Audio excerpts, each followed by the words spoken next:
Good afternoon, Mike. Hello, Peter. Um, Now, where did we leave off? At the end of last time, We talked about actions. we were talking about, we had a few sessions and we talked about actions and we talked about units. You said, I don't like calling it units of action, but Units, yeah. yeah, Yes, we we talked talked about about units. We did talk about actions. But I feel that we should go back and have a little session about super objectives, it. Okay, okay. because I don't think they were dealt with quite as thoroughly as I would have liked. Now, Mike, let me first ask you that we struggle as human beings, as individuals, to kind of have an idea of what our super objective might be in our lives. I know that you did talk at one stage when we were talking earlier. You said you had kind of sussed what you think your super objective is in life.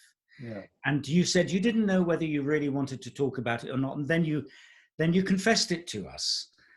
Did I? Um, yes. Do you want to be reminded? Foolish me.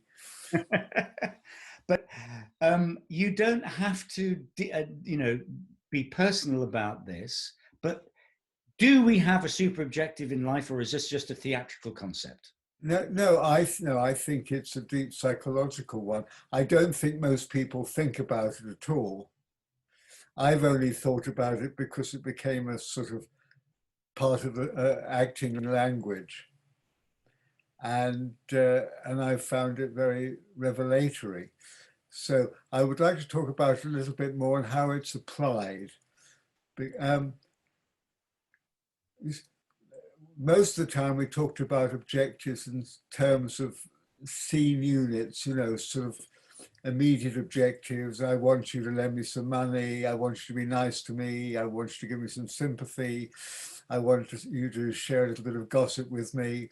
I want you to apologize to, those, yeah, okay. I want you to see my point of view, okay, and so forth. But there is a sort of what I call a hierarchy of objectives. And the top of the hierarchy is what we call the super objective. And it is the character's life need, the driving need, force, objective, ambition that moves them through life. What is it that causes them to make the choices they make all the way through? It's usually, I'm talking in terms of scripts now, something that is very general and not actually playable, like to be loved, to be a good person. They're very broad in scope, uh, to be true to myself, to explore life to its fullest dimensions, things like that, you see. And the actor can't act it because it's just too generalized, but it's a guide to what their scene objectives might be. And one of the challenges for the actor is to go through the script, trying to decide what they think their objectives are in each scene, and then what do they add up to? What is the sum total? What does that seem to suggest to you? If in this scene I want this and in this scene I want that, what might the overall need be? Or you could have a very good instinct from the beginning, a really good hunch about what you think your super objective is, or you might have analytically sort of worked it out from the character lists that you've broken down. And then as you work through the scenes, you've got to see, do these scenes conform to my idea of what the super objective is? And the job is to juggle them together until you get something which you feel is right. So basically for the actor, the main thing is a sort of artistic guide to hold you in space, in place, to make sure that you aren't just rambling, anarchically, from one objective to another without any consistent sort of drive that's moving it through. Does that make sense? Yeah. See, and I think it works in life because I can say this now because I'm old. I don't think I could possibly have thought what mine was when I was young. I didn't have the possibility to look back and be analytical about myself. Do you know? And it's, and I don't think you have to know particularly about yourself. I'm very fascinated about super objectives now as I'm coming to the last part of my life. What is it that keeps old people alive when your future is very short, when the horizon is getting closer and closer and the past is getting further and further behind? What is it that keeps you moving forward? you know, is it to enjoy every day? Is it to reflect on your life? Is it to settle old scores? I don't know what it is. To be seen to be right all along. I don't know what it might be. Do you know? And it's very, I think, incredibly interesting. And so the only way you can practically approach the super objective technically as an actor is through some sort of particular physical work. Now, there's a very useful technique, series of exercises by Michael Chekhov called the psychological gesture. Now, I think psychological is the wrong name because it's really the archetypal gesture. And what you try to find through the body is, if I think my super objective is to explore life to its fullest, how would that emanate in my body? How would my body express that totally? Now, there's this wonderful park in Oslo in which one sculptor's sculptures, it's a lifetime of work, are displayed. And some of them are in stone and some of them are in metal and so forth.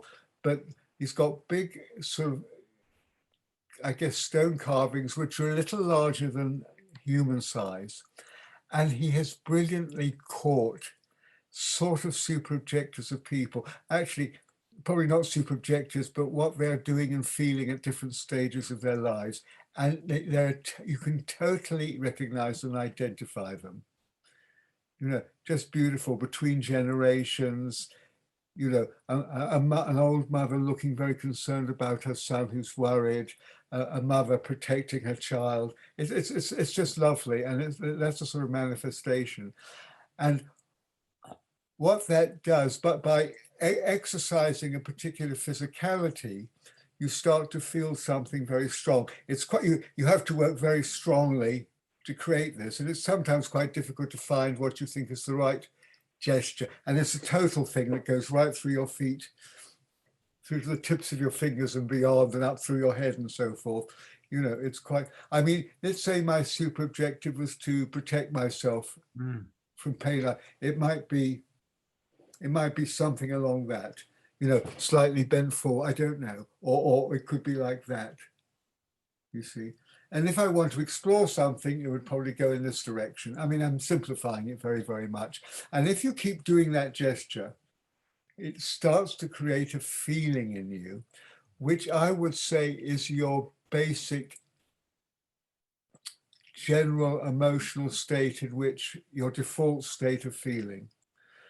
So let's say you're somebody who has a tendency to be depressive rather than optimistic. That always within you there'll be that sense of unhappiness, and on that other feelings occur depending on what life's doing to you. So there are two sorts of emotions. One is the sort of your basic default state, which is within you, and the other is the emotion of the moment. I get angry with you, you make me get angry with you, or I express my frustration with you, or you see what I mean, on top of that. And so in that way, physicalizing the super objective might be a help. Yeah? I mean, sometimes you can try to imagine that this physical, huge, slightly larger than life gesture that you've made, it's like sitting inside your chest. There's a little copy miniature inside you doing that, and you're carrying that around. Yeah. Anyway, but it's a sort of more of an analytical, intellectual guide for the actor to say, what is it the character wants? What makes them make those decisions? Because I have said this before, but I'll say it again as we're on the subject, is that at every stage in our life, we make decisions. And unless we're sort of handcuffed and imprisoned, we are free to make our own decisions. you know, and by looking at those and adding them up, you can start to possibly see what's your super objective. Like the very dutiful daughter who felt that she ought to stay at home and look after her aged parents instead of going out and getting married. Now she said, she might have said, I wanted to do it for my parents, but there's something inside of her that wanted to be seen to be that sort of person, or that she was frightened of exploring life and this was a safer option. You know, so what appeared to be very generous and altruistic may be ultimately slightly more selfish, which you might not be aware of. Do you see what I mean? So it is a very useful guide, and it's a quite interesting guide for yourself in life. You know, because the more I work on these acting techniques, the more I see you can connect them to your own behavior. Yeah. And your own understanding, good acting techniques. So that basically is the super objective. And Now, yeah, sorry. go ahead, ask me. No. Well, I was going to say that you as an actor who kind of knows that characters have these super objectives, you go out into the world and you observe people and you see that person, for instance, you said about whose psychological gesture might be to protect themselves, which is exactly what I was thinking when you were talking about that. And then you can see that permeating the whole of somebody's body. You might do if you're very observant about people's bodies, which movement teachers are brilliant at, particularly women. They're like witches. They can read people's bodies and they will point things out to you. Look how she's holding her shoulders. Look what he's doing with his hips. You know, it's really interesting. Yes, because those muscles that are built into us, you know, they're forms of protection or expression that we have quite unconsciously developed. I've done a lot of voice work with a wonderful teacher called Petty Rodenberg, who's come and worked on a lot of productions and worked with my actors, or the actors working with me at that time. And it's extraordinary. She has made actors suddenly drop their voices to a place they never knew existed. And when they do that, sometimes the shock is so great. Often with the women, they're crying. And there was a guy I remember, and when he did it, he was actually shaking because it was a release of emotion that that was holding certain muscles, totally unbeknownst. There was also a very nice Israeli movement teacher, Ilan Ronen, God, I've forgotten his last name, who worked at RADA for a long time, and he worked with me a little bit. And I remember he worked with a guy who was very, you know, like that, and released him. And the guy was so shaky, he had to take a taxi home. He couldn't, you know, manage because things he'd been holding on to. And I'll give you another wonderful example. When I worked at in Canada, in the Rockies. Oh God, you know, here I go with names again. And there's a wonderful arts centre there, which is highly subsidised, and they do a lot of theatre and music and so forth. And I did a production with them, and I had a long rehearsal period and a very good movement teacher with me. And one day he taught Feldenkrais, and one day he was doing an exercise. Everybody was lying on their backs with their knees up, you know, in the air, quite normal. And two of the women burst into tears, sort of older women, say late 30s, early 40s, because something had released. I don't know what, but it was quite extraordinary, you know. So all these things that you see are quite interconnected. So it's quite a profound thing to use. So the psychological gesture, which is, you know, you have a certain doubt about the word psychological, that's a Michael Chekhov thing. Yeah. Anything else that you've ever tried, you know, if you feel that the super objective is kind of important, it's part of the backbone of Yes, that's right. It's a sort of control, I suppose. It's an artistic creative control. So there is some parameters, you know, to the thing you're creating. Yeah. You know, it's what you're working within some sort of artistic framework. Yes. Yeah. Um, Are there any other exercises Not that as you've ever quite as done? specific as that. I mean, I use a lot of Laban, which is very good for moving the body around. And you say, I won't go into there's a whole other workshop we could do or not. I mean, it's huge.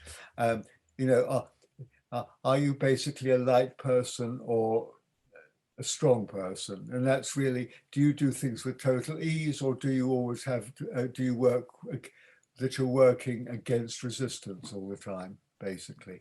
Are you pulled down by gravity, or are you free from gravity, basically? And, you can clearly see that some people, some characters are absolutely light.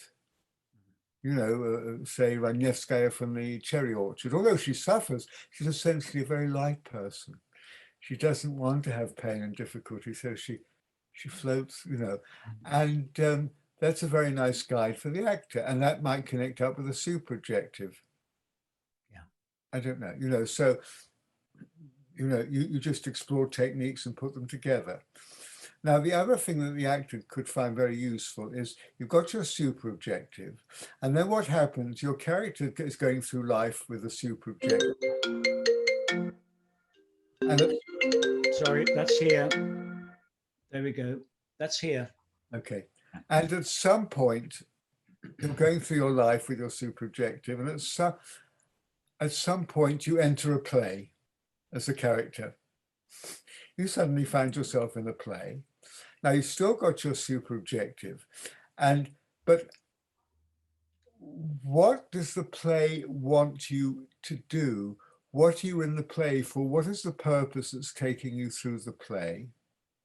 Okay, so you have to interpret that, influenced obviously by your super objective, and we call that, as Stanislavski called it, the through line, or the through action of the play, and it's the overall main thing that you're trying to achieve.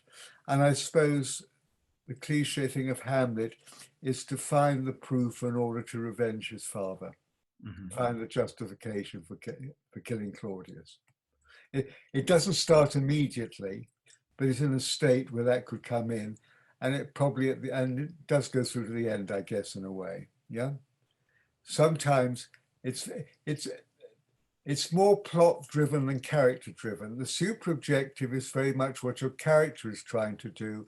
The through line is what your character is doing in terms of plot. That is what your character is trying to achieve within the context, the circumstances of the play.